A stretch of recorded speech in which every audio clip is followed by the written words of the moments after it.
Is there a connection between aliens, ancient peoples, and psychic abilities? This is going to be a weird one, guys. So let's take a walk on the wild side. Get in here. This is Jack with Cosmic Road. I talk about UFOs and the paranormal. Please hit like, please subscribe, please share your social media, and let me know what you think in the comments below. Okay, this was suggested to me, just random firings of my brain by a few videos I've recently watched. One with the interview with Mike Herrera on Chris Lato, and another one with Mike Masters on Jesse Mitchell's. Really great interviews. I highly recommend checking them out. But they did suggest certain connections in my mind, and along with some other stuff I've seen, like this video. So let's just explore an idea about ancient peoples interacting with non-humans, and those non-humans trying to evoke or provoke inhuman, if you will, abilities, psychic abilities, connections with the beyond, etc. So let's see what there is to see. So here we go. Brazilian indigenous from Amazon, border with Peru, hear the word alien for the first time, but when shown gray alien images, they recognize it instantaneously. There are underground beings, big ants that take your spirit underground. Well, let's just listen to the man himself. Alienígena não tem. Como? Alienígena. Alienígena? Que é? Nunca, essa palavra você nunca ouviu falar? Alienígena. Alienígena, não. Isso chama-se Mayushibu. Isso aqui? Sim. Mancunawabu. Mancunawabu. Sério? Mancunawabu é um que mora debaixo da terra. É, eu falei, esse aí. Que se virou formiga hoje, que nós chamamos Una, que é uma formiga grande, chama-se Mancunawabu. Que essa formiga também é muito perigoso, né, Buina? Se as pessoas ficam mexendo com ela demais, ela leva o espírito da pessoa para debaixo da terra também. Para voltar tem que ser um pajé bem bom. São seres que pode aparecer em luz divina, com a luz do Nishipan. São seres que a gente pode ter o contato, que moram debaixo da terra. Ant people that live underground that you can make contact with that can be dangerous. Well, obviously that brings to my mind the legends of the Hopi. One of the most intriguing Hopi legends involves the ant people who were crucial to the survival of the Hopi, not just once but twice. The so-called First World or World Age was apparently destroyed by fire, possibly some sort of volcanism, asteroid strike, or coronal mass ejection from the sun. The Second World was destroyed by ice age glaciers, or a pole shift. During these two global cataclysms, the virtuous members of the Hopi tribe were guided by an odd-shaped cloud during the day and moving star at night that led them to the sky god, who finally took them to the ant people in Hopi Anu Sinum. The ant people then escorted the Hopi into subterranean caves where they found refuge and sustenance. So the ant people of the Hopi, similar, very, very similar, I think, to the subterranean ant people of South America. Now, what do the Hopi people and the people of South America have in common? Well, both of them were given access to DMT and methods to produce DMT in the brain. The Hopi were taught breathing techniques to induce DMT, so they could reach these enlightened states and states of connection. The people of South America were given ayahuasca to do the same thing, to produce DMT, again, to allow them these states of connection. So these are non-humans, potentially, this is all hypothetical, teaching ancient peoples ways of, communicating with the beyond in some fashion. Now, are there other legends, other cultures around the world that have done the same thing? Well, I began to wonder, and again, some videos that I've seen have kind of suggested similarities and connections. So let's just take a walk on the wild side. Continue. It's going to get weird. It's going to get weird, guys. So here we go.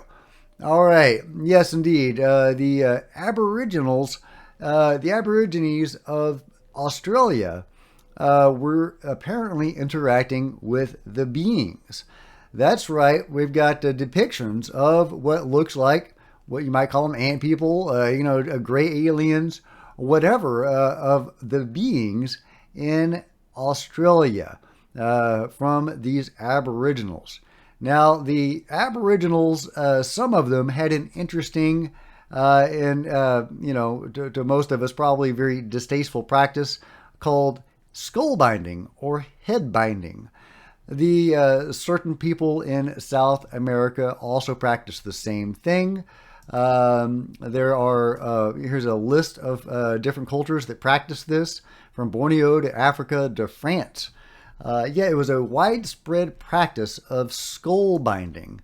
And did you know that King Tut and his family likely also practiced skull binding? Here's King Tut's mom and dad, and here are his sisters. As you can see, they all have these elongated skulls, hinting at possibly them binding their skulls. Now, it's impossible to say if all of these various cultures were interacting with beings, but it is really interesting that it was this widespread global phenomenon of skull binding.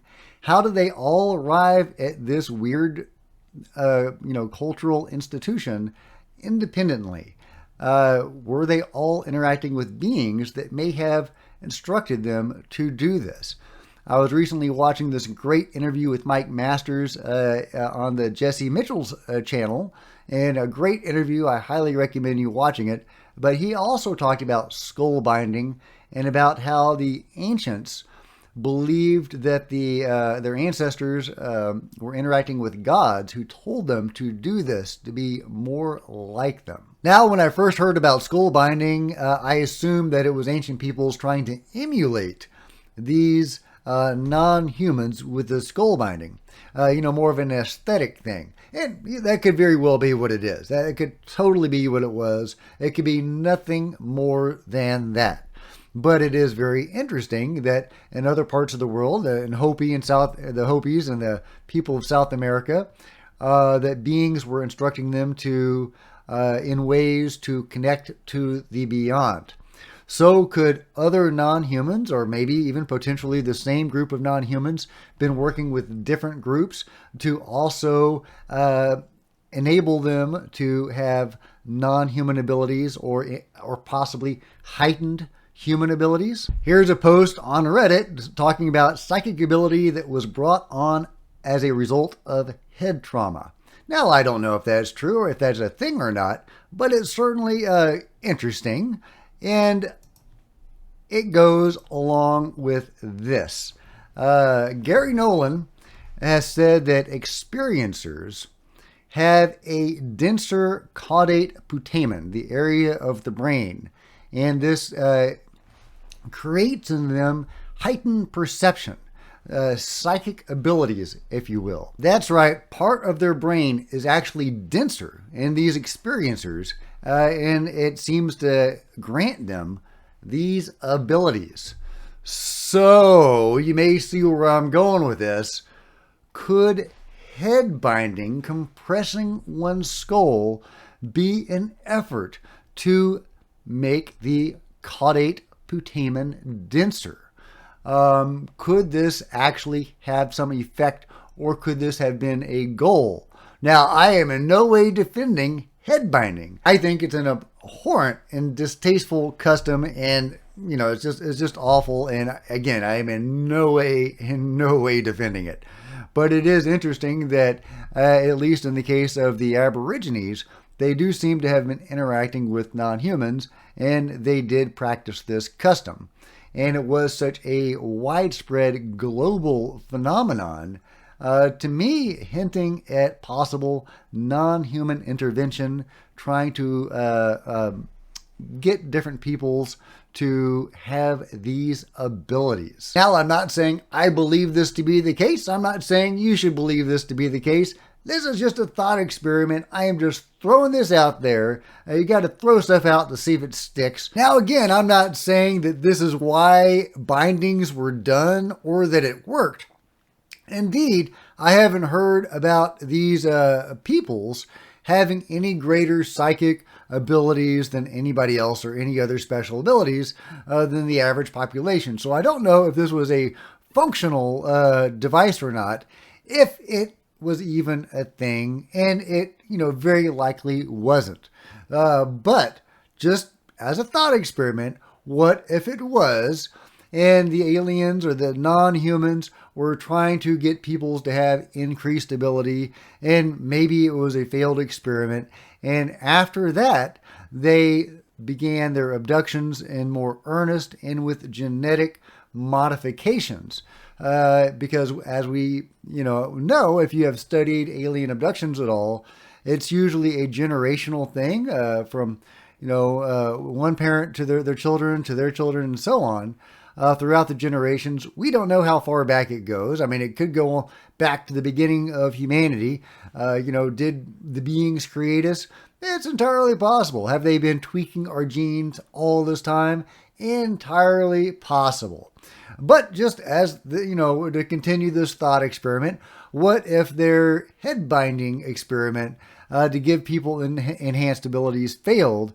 And that's when they started the genetic modification in even greater earnest, if it hadn't begun already, to give people these abilities. At least that would be one of the aspects of this abduction phenomenon, because experiencers do very typically have enhanced abilities that the general populace doesn't, or that it has been woken up within these individuals, whereas it is slumbering asleep in the rest of us.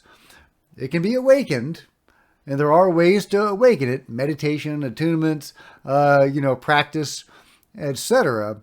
But maybe they can give it a nudge, not just with what I've said, but also with genetic modification. Genetic modification over generations, that seems to be what's occurring with alien abductions. In addition, of course, they are creating hybrids, and there do seem to be hybrids walking among us even now. And they do have enhanced abilities. So it's hard to say what's what. We don't know what is going on beyond the veil that is hidden from us. The only way to really get that information is through hypnotic regression of experiencers, remote viewing, and things like that.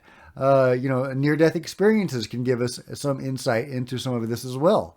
It's really hard to know what the heck is going on, but something is going on, and it does involve alien or non-human interaction with humans and enhanced abilities. And there are some genuinely anomalous features to the elongated skull people. This specimen, for example, discovered in South America, has half Scottish DNA. That's right, half Scottish DNA from an elongated skull individual located in South America. So how did this Scottish individual, or half Scottish, because I think only the maternal genes were able to be determined. We don't know the paternal side, whether that was local or if it was also Scottish, but the maternal genes are from Scotland. So this at least half Scottish individual wound up in South America, and he or she had an elongated skull. Again, showing how ancient peoples with anomalous attributes seem to have been connected globally. So there are anomalous features to the elongated skull people, and some of the elongated skull people, their cranial capacities do seem larger than human capacities and have different features, seeming to indicate that they are inhuman or at least hybrid of some sort. So the skull people are a mystery. Now, again, I'm not saying that this binding was done to create abilities.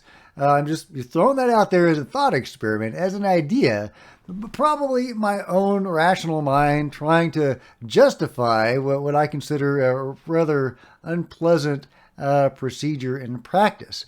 But it's also just possible that it may have been some sort of functional device of some sort Whether it worked or not, I don't know. But the elongated skull people are a true mystery, and they are anomalous in that way because, again, this Scottish elongated skull person was found in South America. Does this mean there was a cross-cultural interchange between different groups across the world practicing, skull binding?